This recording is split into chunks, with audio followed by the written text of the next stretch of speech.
작년 여기 아름다운 교회에 와서 주일 오후 예배 본문으로 여호수아서를 시작하고 난 이제 마지막 장이 되었습니다.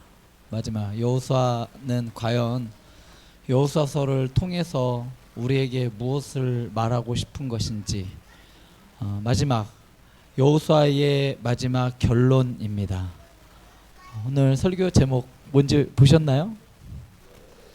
설교 제목은 선택하라입니다.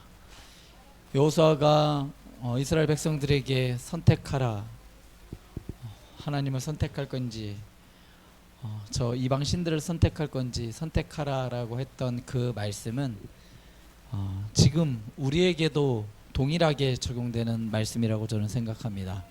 어찌 보면 이스라엘 백성들이 앞으로 살아가야 할 그 가나안 땅에서의 삶보다 지금 우리가 살아가고 있는 지금 이 시대가 어쩌면 더 많은 우상들과의 싸움, 더 많은 시험과 그리고 우리를 넘어뜨리려고 하는 수많은 유혹들이 산재해 있다고 저는 생각합니다. 그래서 오늘 말씀 선택하라라는 제목의 말씀으로 여호수아서를 마무리 지으면서 우리 성도님들에게 꼭 부탁드리고 싶은 것은 무엇을 선택하느냐에 따라서 앞으로의 성도님들의 미래가, 앞으로의 진로가 다 바뀝니다.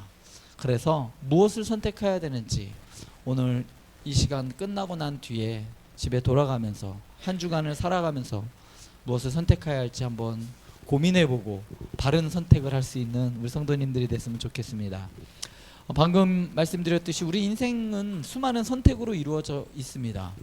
고등학교 때 잠깐 그 잘못된 선택으로 인해서 인생을 다시 회복할 수 없는 길로 가는 비행 청소년들이 있는 반면에 고등학교 때 그 잠깐 이제 나 공부해야지 라고 하는 그 잠깐의 선택 때문에 지금은 좋은 연구소에서 또 좋은 직장에서 지금 살아가고 있는 사람들이 있습니다.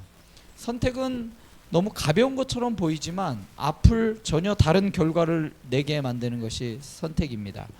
어떤 학교를 갈 것인가가 그랬다면 또 직업을 선택할 때도 어떤 일을 할 것인가, 또 배우자를 고를 때에도 어떤 사람과 앞으로 살아갈 것인가, 또 어디에 살 것인가, 뿐만 아니라 무엇을 포기할 것인가 라는 것도, 그리고 무엇을 붙들 것인가, 이거에 따라 전혀 다른 결과를 냅니다. 그런데 당시에는, 선택한 당시에는 잘 몰라요. 이게 별로 티가 잘 안 나거든요. 근데 시간이 지나 보면 그때의 선택이 옳은 것인지 잘한 것인지, 내가 이때 이걸 했으면 안 되는데 하는지 시간이 지나 보면 알게 됩니다. 그런데 아주 중요한 선택의 기로에서 선택한 것들 뿐만 아니라 오히려 매 순간순간 매일매일의 그 했던 그 작은 선택들이 오히려 우리의 인생을 만들어 가고 있습니다.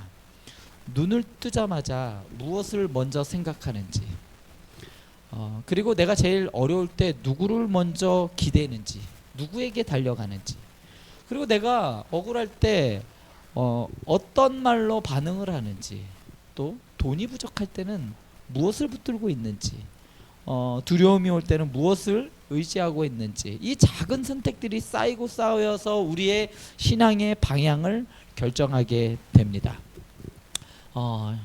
신앙은 단지 그래서 내가 하나님을 압니다, 내가 성경을 알고 하나님이 이런 분인 걸 압니다 라고 하는 것으로 끝나는 것이 아니라는 거죠. 신앙은 매일매일의 삶 속에서 나는 누구를 섬길 것인가를 선택하는 겁니다.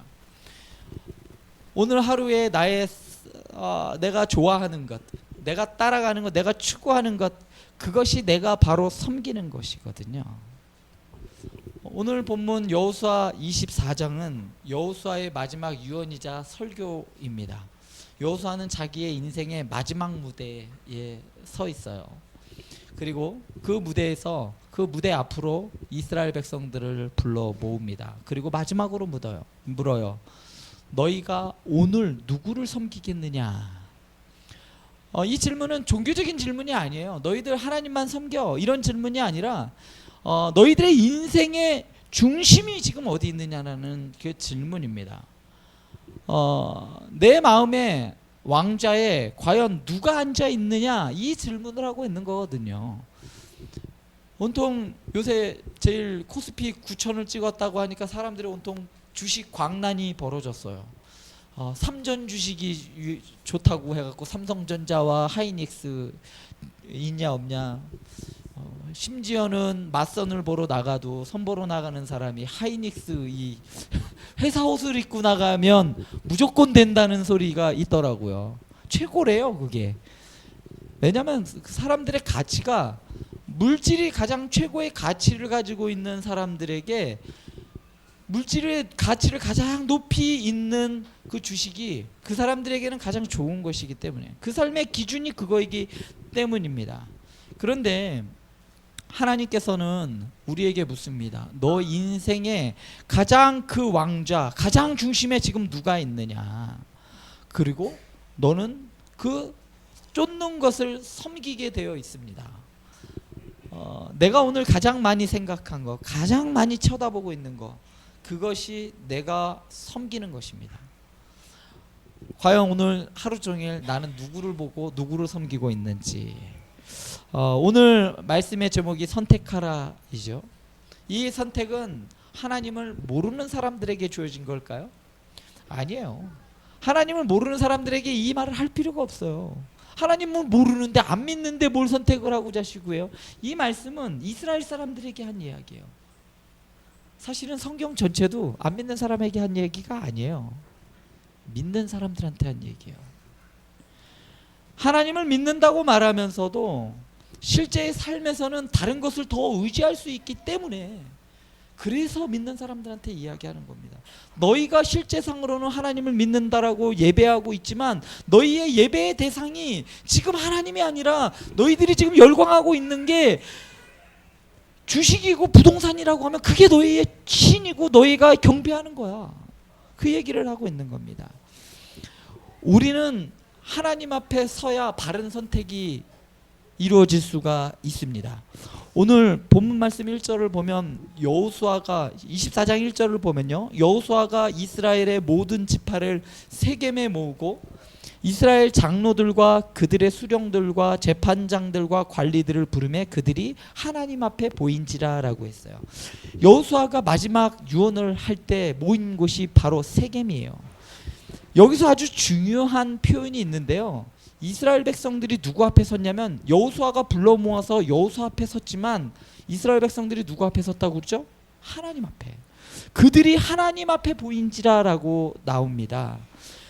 사랑하는 여러분, 예배는 사람 앞에 서는 시간이 아니에요. 목회자 앞에 앉아 있는 것이 아니라, 설교자 앞에 앉아 있는 것이 아니라, 성도들끼리 모여 있는 종교적인 그런 행사가 아니라, 바로 예배는 하나님 앞에 서는 시간이라는 거예요. 오늘 우리가 이 자리에 앉아 있지만 사실 우리는 하나님 앞에 서 있다라는 것을 항상 의식해야 됩니다. 하나님 앞에 서 있으면 사람의 말보다 하나님의 말씀이 더 중요하게 되는 거예요. 하나님 앞에 서면요, 내 사정보다 하나님의 뜻이 더 중요한 거예요. 하나님 앞에 서면요, 핑계가 줄어들 수밖에 없어요. 그리고 변명이 멈추게 되어 있습니다. 그리고 마음의 중심이 드러나게 되어 있습니다. 여호수아가 백성들을 세겜에 모은 것도 그래서 매우 중요합니다. 전에도 한번 말씀드렸지만 세겜이라는 곳은 이스라엘 역사에서 그냥 지나칠 수 없는 아주 중요한 곳이에요. 아브라함이 가나안 땅에 들어와 처음으로 하나님의 약속을 들었던 곳이 세겜이에요. 야곱이 바단 아람에서 돌아온 후에 땅을 사고 제단을 쌓았던 곳도 세겜입니다. 여호수아가 앞서 에발산과 그리심산 사이에서 언약을 갱신했던 곳이 바로 세겜이에요. 그러니까 세겜은 어떤 장소입니까? 하나님과의 약속의 장소예요. 그리고 그곳은 바로 기억의 장소입니다. 그리고 하나님이 시작하신 은혜를 다시 확인했던 자리가 세겜이에요. 하나님께서 내가 너희에게 줄 거야, 주겠다고 말씀하신 그 약속이 이제 실제로 이루어진 것을 확인하는 장소가 세겜입니다. 여호수아는 백성들을 바로 그 자리로 불러 모읍니다. 왜 그럴까요? 선택은 기억에서부터 시작되기 때문이에요. 우리는 잊어버리면 흔들립니다. 사랑을 잃어버리고 예전에 받았던 은혜를 잃어버리면 우리는 흔들려요. 은혜를 잃어버린 사람들에게 가장 먼저 나오는 게 뭘까요? 불평이에요. 이스라엘 백성들이 하나님이 그들을 출애굽시켜서 광야를 이끌어 주셔서 만나와 메추라기로 먹이시고 신발과 옷이 닳지 않게 그 은혜를 베풀어 주신 걸 잊어버리니까 불평이 나온 거거든요. 그런데 구원을 잊으면 어떻게 보일까요? 세상이 더 커 보여요. 하나님이 여기까지 인도하신 길을 잃어버리면 지금의 문제가 전부인 것처럼 보인다는 거예요.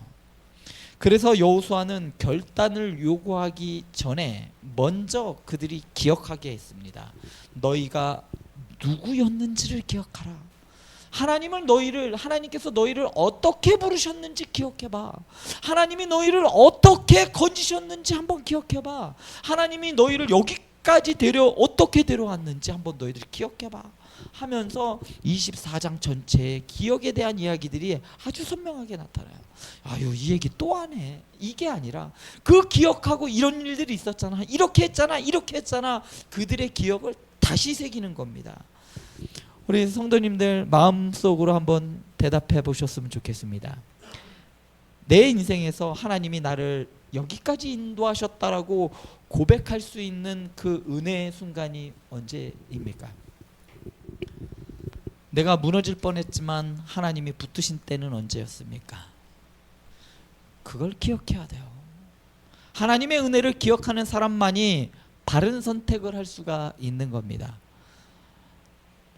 우리의 과거는 내 공로가 아니라 바로 하나님의 은혜로 해석되어질 때 우리는 길을 잃지 않을 수가 있어요. 2절부터 오늘 24장 2절부터 13절 오늘 본문 전까지는 여호수아가 이스라엘의 역사를 아주 길게 되짚는 본문입니다. 그런데 이 역사의 회고에서 가장 두드러지는 표현이 있어요. 오늘 24장 2절부터 13절까지 말씀 중에 가장 반복되는 말씀이 뭐냐면 바로 내가라는 말이에요. 나중에 한번 살펴보시기 바랍니다. 하나님께서 뭐라고 얘기하시냐면 내가 했잖아. 계속 뭐라고 얘기하시냐면 내가 아브라함을 데려왔잖아. 내가 그에게 이삭을 주었잖아. 내가 모세와 아론을 보냈잖아. 내가 너희 조상을 애굽에서 인도하여 냈잖아. 내가 너희를 그 땅으로 인도하였어. 내가 그들을 너희 손에 넘겨주었어. 내가 너희를 발람의 손에서 건져주었잖아. 내가 너희에게 수고하지 않은 땅과 건축하지 않은 성읍을 너희에게 주었잖아. 너희 손 하나 까딱 안 한 거 내가 줬잖아. 지금 무엇을 말합니까? 이스라엘의 역사는 이스라엘 백성들이 그의 합당한 대우를 받을 만해서가 아니라 그들이 위대해서 만들어진 역사가 아니라는 거예요. 지금까지 너희들이 거쳐왔던 그 수많은 역사들, 그들의 과거는 다 무엇으로 해석되어야 되냐면 바로 하나님의 은혜였다는 거예요. 내가 너희에게 준 그 모든 것이 너희들 자격이 있어서가 아니잖아. 너희가 뭔데? 근데 내가 너희에게 줬잖아. 내가 이렇게 너희에게 은혜를 베풀어 줬잖아. 아브라함은 원래 믿음이 많았던 사람일까요? 그가 믿음의 조상이라고 했던 거는 그의 믿음이 대단해서가 아닙니다. 그를 하나님께서 부르신 건 그의 믿음이 있어서도 아니고 영웅이어서도 아니에요. 오늘 본문 24장 2절 말씀은 아브라함의 조상들이 강 저쪽에서 다른 신들을 섬겼다라고 했어요. 그럼 아브라함은 안 섬겼을까요? 아니에요. 집안이 다 그랬는데 아브라함도 똑같이 그 일을 했어요. 하나님은 우상 숭배의 배경 속에 있던 그 아브라함을 은혜로 부르신 거예요. 자격이 있어서가 아니라 은혜입니다. 이스라엘은 애굽에서 스스로 탈출해 나온 것이 아니에요. 하나님께서 모세와 아론을 보냈고 하나님께서 애굽을 치셨어요. 그리고 하나님께서 홍해를 가르셨던 거예요. 그리고 하나님께서 광야를 지나오게 인도하셨잖아요. 가나안 정복도 마찬가지입니다. 13절은 이렇게 말합니다. 내가 또 너희가 수고하지 아니한 땅과 너희가 건설하지 아니한 성읍을 너희에게 주었더니 너희가 그 가운데에 거주하며 너희가 또 자기가 심지 아니한 포도원과 감람원의 열매를 먹는다. 이 말씀은 이스라엘 백성들에게만 해당되는 말씀이 아닙니다. 우리의 인생도 돌아보면 그렇습니다. 내가 여기까지 온 것이 정말 내 힘으로 온 건가요? 내가 믿음을 지킨 것이 정말 내 의지가 강해서일까요? 우리의 가정이 여기까지 버티고 온 것이 정말 내가 지혜로워서일까요? 내가 무너지지 않고 오늘 이 예배의 자리에 앉아 있는 것이 정말 나의 능력 때문일까요? 아니에요. 은혜입니다. 하나님이 붙드셨어요. 하나님이 기다려주셨고, 하나님이 막아주셨고, 하나님이 열어주셨고, 하나님이 견디게 해주신 겁니다. 우리가 가진 것 중에 은혜 아닌 것이 무엇입니까? 어느 것 하나 은혜 아닌 것이 없어요. 내 생명도, 내 믿음도, 나의 가정도, 다시 일어서는 것도, 아직 내가 기도할 수 있는 것도, 그리고 심지어 우리가 주여, 주님이라고 부를 수 있는 것조차도 그것은 다 은혜이라는 것이죠. 여호수아는 지금 백성들에게 말합니다. 너희가 지금 누리고 있는 모든 것은 너희의 칼과 활로 얻은 것이 아니다라고요. 너희의 노력으로, 너희의 능력으로 한 것이 아니다라고, 하나님이 주신 거다라고 말합니다. 이 말씀이 우리를 겸손하게 만듭니다. 그리고 이 은혜의 기억이 우리를 결단으로 나아가게끔 인도하는 겁니다. 왜냐하면 은혜를 진짜로 기억하는 사람들은 더 이상 애매하게 살 수가 없기 때문이에요. 왜 술에 술 탄 듯 물에 물 탄 듯 살아가느냐? 그 은혜가 명확하지 않아서 그래요. 하나님이 내 인생의 주인이심을 알게 되면 내 마음을 다른 주인에게 내어줄 수가 없는 겁니다. 하나님이 나를 건져주셨음을 알게 되면 나를 묶었던 옛 우상으로 다시 돌아갈 수가 없는 거예요. 하나님의 은혜를 잃어버렸을 때 이스라엘 백성들이 제일 먼저 한 것이, 왜 우리 여기서 죽이려고 해? 애굽에서 그렇게 우린 고기 먹고 그렇게 좋았는데, 애굽에서 그들이 섬겼던 문화와 신들이 그들엔 다시 떠올랐던 겁니다. 그래서 은혜를 기억했다면 우상들, 내가 섬기는 것들을 버려야 하는 것입니다. 14절을 보면, 그러므로 이제는 여호와를 경외하며 온전함과 진실함으로 그를 섬기라. 너희의 조상들이 강 저쪽과 애굽에서 섬기던 신들을 치워버리고 여호와만 섬기라. 여기서 중요한 말이 있어요. 그러므로 이제는 이라는 말이에요. 이 말은 2절부터 13절까지 은혜의 역사를 받은 결론이에요. 너희가 이렇게 은혜를 누렸어. 하나님께서 건져주시고 지켜주시고 보호해서 지금 여기까지 왔어. 그래, 하나님께서 이렇게 하셨으므로 이제 너희는 이렇게 살아가야 한다는 것이 지금 말씀입니다. 그렇기 때문에 은혜는 우리를 방종하게 만들지 않아요. 우리를 결단으로 인도합니다. 우리를 적당한 신앙인으로 그냥 적당히로 남겨두지 않아요. 은혜는 우리를 온전함과 진실함으로 하나님께 돌이키게 만듭니다. 그래서 여호수아가 이스라엘 백성들에게 세 가지를 요구합니다. 첫 번째는 여호와를 경외하라. 두 번째로는 온전함과 진실함으로 섬기라. 마지막으로 세 번째는 다른 신들을 치워버려라. 여기서 온전함이라는 말은 마음이 나뉘지 않은 상태를 온전함이라고 합니다. 여기에도 마음을 주고 저기에도 마음을 주면 그 가정은 큰일 납니다. 오직 아내는 남편에게만 마음을 줘야 되고 남편은 아내에게만 마음을 줘야 돼요. 이 마음이 쪼개지면 어떻게 될까요? 집안은 풍지박산이 나는 거예요. 마찬가지로 우리도 신앙생활을 할 때 우리의 마음이 나뉘어서 이 신들에게도 가고 저 신도 좋고 저것도 좀 괜찮은 것 같은데, 이렇게 마음이 나뉘면 안 된다라는 거예요. 너희가 마음을 나뉘지 말고 이 신 저 신들에게 너희의 마음을 나눠주지 말고 온전하게 섬겨라. 하나님도 좋고 우상도 좋다는 게 아니에요. 예배를 드리지만 세상의 방식도 놓는 것이 아니에요. 예배를 드리지만 이 방식 저 방식 다 따라가는 게 아닙니다. 하나님께 도움은 받고 싶지만 내 삶의 결정권은 항상 내가 쥐고 있는 상태, 그 상태가 되면 안 된다라는 겁니다. 하나님은 우리의 일부가 아니라 우리의 전부를 원하시고 계십니다. 그래서 전심으로 섬기라고 하는 거예요. 왜냐하면 하나님은 우리를 일부만 사랑하신 것이 아니에요. 하나님께서는 우리의 전부를 사랑하셨기 때문이에요. 하나님은 우리를 대충 구원하신 것이 아니라 독생자를 내어주시기까지 모든 것을 다 던져서 사랑하셨어요. 어머니의 사랑이 왜 대단합니까? 물에 빠진 아이가 있으면 수영을 하지 못함에도 불구하고 뛰어들어요. 자기의 모든 걸 던집니다. 그렇게 해서라도 건져내고 싶은 게 부모님, 엄마의 사랑이에요. 우리 하나님이 그래요. 자기 자신을 던져주셨어요. 그렇기 때문에 하나님께서 원하시는 것은 우리의 일부가 아니라 너 전부를 원하신다. 그러므로 우리는 하나님을 섬긴다는 것은 단지 이 예배당에 나오는 것만이 아니에요. 하나님을 섬긴다는 것은 내 마음의 중심을 하나님께 드리는 겁니다. 내 시간의 우선순위를 하나님께 드리는 거예요. 내 물질의 주권을 하나님께 드리는 겁니다. 내 가정의 방향을 하나님께 드리는 거예요.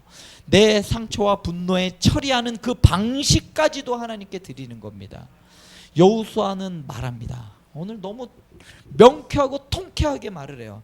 신들을 치워버려라.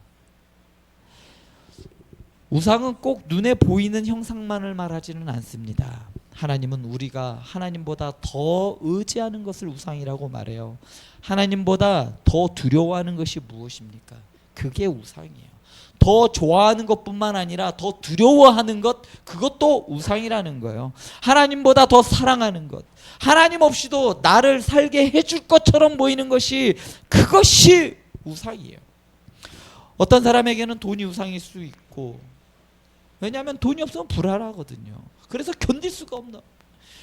그래서 하나님께 맡긴다고는 하지만 실제로 통장 잔고가 마음의 평안을 결정할 때가 더 많죠. 이게 쉽지 않더라고요. 참 어려운 이야기 중에 하나예요. 어떤 사람에게는 자녀가 우상일 수도 있습니다. 하나님이 주신 자녀는 귀한 선물임에는 틀림이 없습니다. 하지만 자녀의 성공이 내 인생의 목표가 되어서는 안 된다는 거예요. 자녀의 실패가 내 인생의 실패처럼, 멸망처럼 느껴진다면 어느 순간 자녀가 하나님의 자녀를 대신할 수 있다는 겁니다. 어떤 사람에게는 인정이, 인기가, 어떤 사람에게는 자리가 우상일 수 있습니다. 오늘 한번 성도님들 한번 하나님 앞에 조용히 한번 물어보시기 바랍니다. 내 마음의 아직 깊은 곳에 아직 치워버리지 못한 신들은 과연 무엇인지, 하나님도 붙들고 싶지만 동시에 내가 미처 놓지 못하는 것이 무엇인지, 은혜는 원하지만 순종은 미루게 만드는 것이 무엇인지, 내가 이것 때문에 이번에는 헌신하기가 힘듭니다 라고 하면 그것이 나의 우상이 된 겁니다. 여호수아는 애매한 신앙을 말하지 않습니다. 적당히라고 이야기하지 않아요. 오늘 여호수아의 말투와 이 말은요, 단호합니다. 하나님도 섬기고 우상도 섬기는 길은 없습니다. 예수님도 말씀하셨잖아요. 예수님께서 한 사람이 두 주인을 섬길 수 없는 이라라고 하셨어요. 결국 신앙은 선택입니다. 선택하지 않은 것도 선택이에요. 미루는 것도 선택인 겁니다. 침묵하는 것도 선택이에요. 적당히 타협하는 것도 선택입니다. 그래서 여호수아는 이렇게 말합니다. 15절 말씀을 보면 만일 여호와를 섬기는 것이 너희에게 좋지 않게 보이거든 너희 조상들이 강 저쪽에서 섬기던 신들이든지 또는 너희가 거주하는 땅에 있는 아모리 족속의 신들이든지 너희가 섬길 자를 오늘 택하라. 여기서 중요한 말은 오늘 택하라. 내일이 아니에요. 다음에 할게요. 아닙니다. 형편이 나아지면이 아니라, 마음의 여유가 있으면이 아니라, 문제가 해결된다고 자녀가 안정되면 그게 아니에요. 오늘. 왜 오늘일까요? 바로 오늘의 선택이 내일의 방향을 바꾸기 때문이에요. 오늘 어떤 선택을 하느냐에 따라서 내일의 결과가 달라집니다. 오늘 하나님을 미루면 내일도 미뤄요. 오늘 우상을 붙드는 사람은 내일은 놓고 갈까요? 아니에요. 오늘 우상을 붙드는 사람이 내일도 우상을 붙들게 되어 있어요. 오늘 하나님의 말씀에 순종하는 것을 미루는 사람은 내일도 불순종이 익숙해집니다. 우리는 종종 이렇게 생각합니다. 조금 지나면 제대로 믿어야지. 이 문제만 해결되면 하나님께 더 헌신해야지. 마음이 좀 평안해지면 그때 다시 기도해야지. 좀 상황이 좀 정리가 돼야 되지 않겠어요? 라고 하면서 나중에 조금 더. 그런데 여호수아는 말합니다. 오늘 택하라. 힘들고 피곤하다 할지라도, 상황이 안 좋다 할지라도 오늘 택해라. 눈물이 있는 오늘 택해야 합니다. 마음이 아직 흔들리고 있는 오늘 택해라고 얘기합니다. 응답이 보이지 않고 앞이 캄캄한 오늘, 보이지 않는 가운데서도 택하라고 여호수아는 말합니다. 왜냐하면 하나님은 내일의 하나님이 아니라 오늘의 하나님이시기 때문입니다. 하나님은 형편이 좋아진 뒤에야 섬길 뿐이 아니에요. 광야에서도 섬길 하나님이시고, 병상에서도 섬길 하나님이시고, 눈물 속에서도 섬길 하나님이시고, 이해되지 않는 현실 속에서도 섬길 하나님이시기 때문입니다. 그리고 여호수아는 백성들에게만 요구하지 않습니다. 야, 너희들 이렇게 해 라고만 이야기하지 않습니다. 그는 먼저 자기부터 결단을 하고 고백합니다. 오직 나와 내 집은 여호와를 섬기겠노라. 얼마나 아름다운 고백입니까? 백성들이, 너희들이 이렇게 하든지 저렇게 하든지, 시대가 옳든지 그렇든지 뒤집어지든지 어떻게 하든지, 가나안의 문화가 아무리 강력해 보이든 안 보이든 나는 정했어. 내 집은 정했어. 나와 내 집은 여호와를 섬기겠다. 여호수아의 힘으로 다른 가정을 이렇게 좌지우지할 수 있었을까요? 아무리 제가 여기서 이야기한다 할지라도 우리 성도님들의 가정을 제가 쥐락펴락할 수는 없습니다. 다른 사람의 마음을 강제로 바꿀 수는 없어요. 그러나 자기 집의 방향, 내 집의 방향은 정할 수 있습니다. 자기 마음의 중심은 정할 수가 있는 거예요. 다른 사람이 이렇던 저렇던 나는 하나님께 뜻을 정해 하나님만을 섬기겠다라고 할 수 있다는 겁니다. 우리도 모든 것을 바꿀 수는 없습니다. 세상의 흐름 이거 못 바꿔요. 차별금지법, 우리가 아무리 하지만 그게 대세라고 하면, 그게 흐름이라고 하면 결국은 못 바꿀 겁니다. 자녀들의 마음도 우리는 못 바꿔요. 얼마 되지 않는 우리 아이도 못 바꾸겠더라고요. 배우자의 마음을 내 마음대로 조종할 수도 없어요. 교회의 모든 사람을 내가 원하는 모습으로 바꿀 수도 없습니다. 그러나 내가 택할 수 있는 것이 있습니다. 나는 여호와를 섬기겠다. 내 집의 중심은 하나님이십니다. 내가 먼저 예배의 자리를 지키겠습니다. 내가 먼저 기도의 자리를 회복하겠습니다. 내가 먼저 하나님께 돌아가겠습니다. 오늘 성도님들의 가정에 이 고백이 필요하지 않습니까? 나와 내 집은 여호와를 섬기겠노라. 백성들은 여호수아의 말을 듣고 대답합니다. 우리가 결단코 여호와를 버리고 다른 신들을 섬기기를 하지 아니하오리니. 백성들의 반응이 어마어마하게 뜨거웠어요. 그들은 하나님께서 애굽에서 인도하시고 광야에서 보호하셨고 가나안 땅을 주셨음을 인정했어요. 경험했어요. 그리고 말합니다. 우리도 여호와를 섬기리니 그는 우리의 하나님이시니이다. 얼마나 아름다운 고백입니까? 그러나 여호수아는 그 고백을 듣고 아이고 잘했어, 그래 맞아, 그게 맞아, 그렇게 해야지, 이렇게 하지 않았어요. 오히려 충격적인 이야기를 합니다. 19절 말씀 보면 너희가 여호와를 능히 섬기지 못할 것은 그는 거룩하신 하나님이요 질투하시는 하나님이시니. 이 말은 백성들의 그러한 결단을 무시하는 말이 아닙니다. 그 결단의 무게를 알게 하는 말이에요. 여호수아는 말해요. 가볍게 말하지 말아라. 감정에 취해 쉽게 고백하지 말아라. 여호와를 섬긴다는 것은 거룩하신 하나님 앞에 서는 거야. 하나님은 너희의 나뉜 마음을 그냥 넘어가는 분이 아니야. 하나님은 질투하는 하나님이셔. 여기서 질투하는 하나님이라는 표현은 하나님께서 인간처럼 이렇게 시기하는 마음을 가지고 말한다는 말이 아닙니다. 하나님의 그 언약적인 사랑에 대한 하나님의 열심에 대해서 말하고 있는 겁니다. 사랑하는 사람이, 부부가 한 사람이 그 언약을 깨트리고 다른 사람을 사랑하게 되면 어떨까요? 화가 나고 분노가 일어나잖아요. 하나님도 똑같이 그렇다라는 게 아니라 하나님은 그 약속을 지키기 위해서 더 열심이고, 더 하나님은 그 거룩한 그 열심히 하나님께서는 그것을 지키시려고 하는 그 하나님의 약속에 대한 배반을 말하고 있는 거예요. 그만큼 그토록 너희가 하는 것은 언약적인 배반 행위다라는 것을 말해주고 있는 거예요. 남편과 아내와의 관계에서 그 사랑이 진실하다면 배우자의 마음이 다른 사람에게 빼앗기는 것을 무관심하게 바라볼 수는 없는 겁니다. 내가 정말 사랑하는 사람의 마음이 딴 사람한테 가 있는데 아유 뭐 그럴 수도 있겠지 뭐, 이렇게 하면 정말 그 사람을 사랑하는 걸까요? 아니에요. 그렇게 볼 수는 없. 정말 사랑하는 사람이 그렇게 했다가는 어떻게 하죠? 다 상상조차 하기 싫죠. 그때의 내가 어떻게 변할지 모르죠. 왜냐하면 내가 그만큼 사랑하기 때문입니다. 하나님께서는 자기 백성을 사랑하시기에 자기 백성이 우상들에게 마음 빼앗기는 것을 결코 그냥 넘어갈 수 없다는 말이에요. 하나님은 우리를 너무나도 사랑하셔서 우리를 망하게 하는, 뻔히 죽음의 길로 가는 것에 묶여 있는 것을 하나님께서는 그냥 둘 수 없다는 거예요. 멸망길로 가는 것, 그냥 짚을 들고 불 속으로 뛰어들어가는 것을 어떻게 그냥 둘 수가 있냐는 거예요. 죽는 걸 뻔히 알고 둘 수 없다는 겁니다.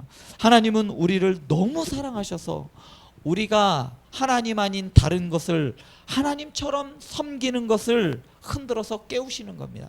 너 그렇게 하면 큰일 나. 너 그렇게 하면 죽는다. 하나님께서 우리를 너무나도 사랑하셔서 우리의 거짓된 평안을 깨뜨리시고 참 평안으로 부르시는 겁니다. 너희들 정말 그게 행복하고, 너희들이 정말 그게 그 세상이 정말 너희를 행복하고 아름답게 만드는 것처럼 보이지만 실상은 너희 거기서 죽어. 그래서 여호수아는 23절에서 이렇게 말합니다. 그러므로 이제 너희 중에 있는 이방신들을 치워버리고 너희의 마음을 이스라엘의 하나님 여호와께로 향하라. 여기서 결단의 핵심이 나옵니다. 먼저 이방신들을 치워버려라. 두 번째, 마음을 여호와께로 향해라. 단지 입술로만 네 믿습니다 라고 말하는 것으로 끝나지 않아요. 치워버릴 것은 치워버리라고 말합니다. 돌려야 할 마음을 되돌리라고 하는 겁니다. 회개는 단지 후회가 아니에요. 아우 내가 그때 그러지 말걸, 아우 하나님 내가 그러지 말았어야 되는데, 내가 그렇게 했네요, 죄송해요. 아니에요. 회개는 방향의 전환이에요. 내가 그동안 이렇게 왔어요. 그러면 회개는 돌아가는 거예요. 방향을 바꾸는 걸 말해요. 아우 내가 잘못했네, 인식이 아니라 방향의 전환을 말하는 겁니다.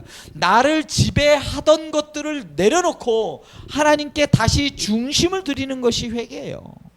주일 오후에 앉아있는 우리에게도 하나님께서는 말씀하십니다. 네가 치워버려야 할 것은 무엇이냐, 내 마음을 어디에서부터 돌이켜야 하는가, 내가 하나님께 드리지 않고 붙들고 있는 그 영역은 무엇이냐라고 묻습니다.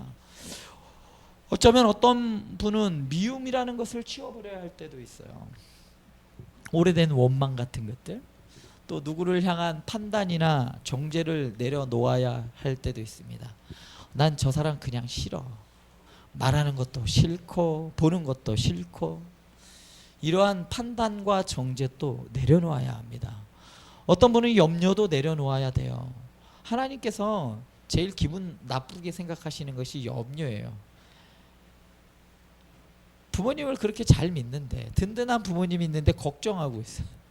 아유 내일 뭐 먹지 내일 뭐 입지.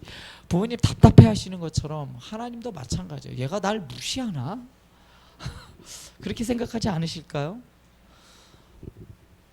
어떤 분은 자기의 의의를 치워야 할 수도 있습니다. 아 이만큼 했는데, 내가 이 정도 했는데 나는 틀리지 않아, 나만 손해봐야 하나 하는 그런 마음이 하나님 앞에 내려놓아야 할 우상일 수도 있습니다. 하나님은 오늘 우리의 말만 듣고 싶어 하는 분이 아닙니다. 우리의 마음을 원하세요. 우리의 중심을 원하십니다. 그리고 우리의 실제적인 삶을 원하십니다.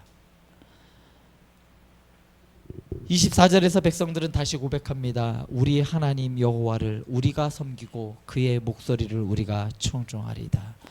그리고 여호수아는 그날 백성과 언약을 맺고 율례와 법도를 세웁니다. 그리고 큰 돌을 가져다가 상수리 나무 아래 세워요. 그리고 말합니다. 보라, 이 돌이 우리에게 증거가 되리니. 왜 돌을 세웠을까요? 전에도 길갈에 돌을 세우고 요단강 가운데 또 돌을 세우고, 그게 똑같은 이유예요. 사람들은 잊기 때문이에요. 또 잊어버려요. 감동은 금방 오래 가지 않아요. 우리가 찬양 드릴 때 너무 은혜가 됐어요, 너무 좋아요. 그거 집에 돌아가면 1시간도 안 돼서 사라져 버리는데 금방 잃어버립니다. 눈물도 펑펑 눈물 흘리잖아요. 은혜 받았다고 했는데 그 눈물 계속 흘리고 있지는 않아요. 우리가 눈물이 또 금방 또 말라버립니다. 우리가 예배 시간에 이 시간 내리는 결단도 월요일에, 당장 내일 월요일에 그 현실 앞에서 흔들릴 수가 있어요. 그래서 여호수아는 증거를 남기는 겁니다. 너희가 오늘 무슨 말을 했는지 잊지 말아라. 너희가 하나님 앞에서 어떤 결단을 했는지 이 돌을 볼 때마다 기억해라. 이 돌이 너희에게 증거가 될 것이다. 사랑하는 여러분, 우리에게도 이러한 증거가 필요해요. 오늘 예배 중에 받은 은혜가 감정으로 끝나지 않도록 삶에 남겨야 할 증거가 필요합니다. 근데 그 증거는 거창하지 않아도 됩니다. 오늘 집에 돌아가셔서 가족들에게 따뜻한 말 한마디를 건네는 것, 그것이 증거가 될 수 있습니다. 미뤄두었던 기도의 자리, 그 자리를 다시 회복하는 것, 그것이 증거가 될 수 있어요. 내가 맞아, 그때 그래서 내가 기도를 다시 시작했지 말이야. 내가 그때 나에게 이런 은혜가 있었단 말이지. 이번 주에 누군가에게 먼저 화해의 연락도 할 수 있는 것, 그것이 증거가 될 수 있는 겁니다. 주일만이 아니라 월요일의 직장에서도 하나님을 섬기는 사람답게 정직을 선택하는 것, 그것이 또한 증거가 될 수 있습니다. 결단은 우리 이 예배실 안에서만 시작되지만, 이 안에서 시작되지만 그것의 증명은 바로 우리 교회 밖에서 증명되어지는 겁니다. 오늘 받은 은혜가, 오늘 주신 말씀이 정말 살아계신 하나님의 말씀이고 나에게 주신 말씀이다라는 이것의 증거는 바로 밖에서 보여지게 되어 있습니다.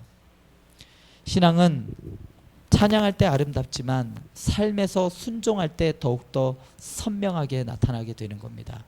하나님을 선택했다는 말은 일상이 그 아주 작은 자리에서 하나님의 편을 선택한 것으로 드러나게 되어 있다는 것이에요. 오늘 본문에서 가장 긴장감 있는 장면은 바로 19절 말씀입니다. 너희가 여호와를 능히 섬기지 못할 것은. 이 말씀 앞에 우리는 겸손해져야 됩니다. 여호수아는 백성들에게 결단하라라고 말했지만 동시에 그들이 자신들의 힘으로 하나님을 온전히 섬길 수 없다는 사실을 말하고 있는 겁니다.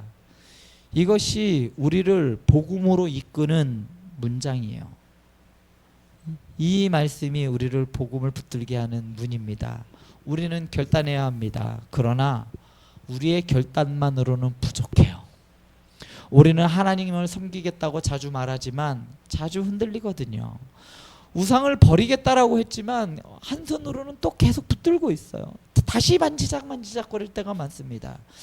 우리는 마음을 하나님께로 드리겠다라고 고백하지만 어느새 마음은 세상 염려로 가득 차 있을 때가 있습니다. 그래서 우리의 소망은 우리에게 있지 않습니다. 우리의 열심에도, 우리의 결단에도 있지 않아요. 여호수아는 나와 내 집은 여호와를 섬기겠노라라고 고백했어요. 그러나 예수님께서는 그 고백을 완전하게 살아내신 분이에요. 광야의 시험 앞에서도 우상에게 절하지 않으셨어요. 사람들의 인기와 박수 앞에서도 흔들리지 않으셨습니다. 십자가의 그 고통 앞에서도 하나님의 뜻에 순종하신 분이에요.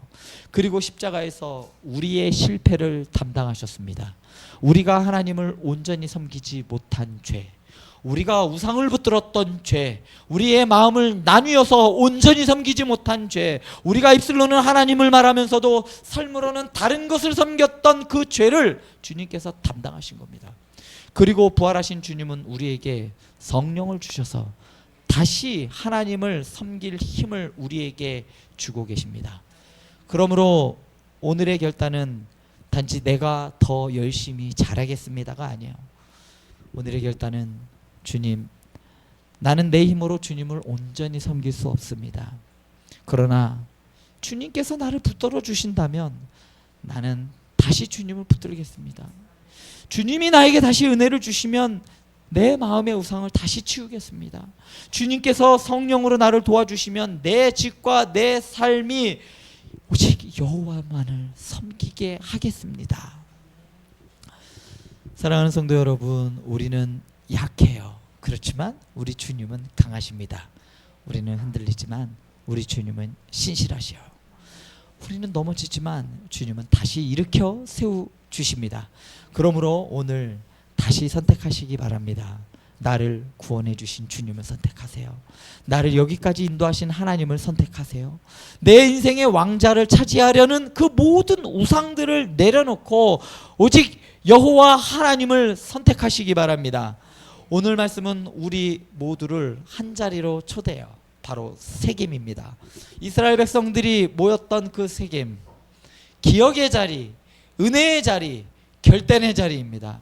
하나님은 우리에게 먼저 기억하게 하세요. 내가 너를 불렀어. 내가 너를 건졌어. 내가 너를 여기까지 인도했어. 그리고 이제 물으십니다. 너는 오늘 누구를 섬기겠느냐? 넌 오늘 누구를 붙들겠느냐? 오늘 각자의 삶의 상황 속에서 이 질문을 들어보시기 바랍니다. 가정의 문제로 마음이 무거운 분들에게 하나님께서 물으십니다. 그 가정의 주인은 누구냐? 자녀의 문제로 잠을 설치시는 분들이 계시다면 하나님께서 내 자녀를 내 두려움에 맡기겠느냐 아니면 내 손에 맡기겠느냐. 예, 힘들죠. 어렵죠. 그럼에도 불구하고 주님께 맡기겠습니다. 하나님은 완벽한 사람을 부르신 것이 아니에요. 돌아오는 사람을 부르십니다. 하나님은 흔들리지 않는 사람만 받으시는 것이 아니라 흔들리면서도 다시 주님께 마음을 향하는 사람을 붙드시는 겁니다. 오늘 우리의 고백이 여호수아의 고백이 되기를 바랍니다. 오직 나와 내 집은 여호와를 섬기겠노라. 이 고백이 우리 가정의 고백이 되었으면 좋겠어요. 우리 교회의 고백이 되었으면 좋겠어요. 이 고백이 우리의 남은 인생의 방향이 되기를 바랍니다. 세상이 흔들려도, 형편이 어려워도, 마음이 지쳐도, 하나님의 응답이 더디오는 것처럼 보여도 그래도 나는 하나님을 섬기겠습니다. 왜냐하면 하나님이 우리를 먼저 선택하셨고 나를 먼저 사랑하셨기 때문입니다. 그러므로 오늘 선택하시고 미루지 마세요. 애매하게 중간에 그렇게 서 있지도 마시고 마음의 우상들을 치워버리시고 마음을 하나님께 향하시기 바랍니다. 그리고 주님의 은혜를 붙들고 다시 고백하세요. 저는 주님을 섬기겠습니다. 나와 내 집은 여호와를 섬기겠습니다. 그러므로 내 인생의 주인은 오직 하나님 한 분입니다. 이 고백 위에 하나님께서 새 힘을 주실 줄 믿습니다.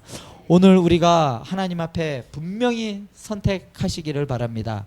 선택하라. 오늘 선택하라. 그리고 여호와를 섬기라. 이 말씀 꼭 붙들고 살아가시기를 바랍니다. 이 시간 우리 오늘 말씀을 기억하면서 함께 기도했으면 좋겠습니다.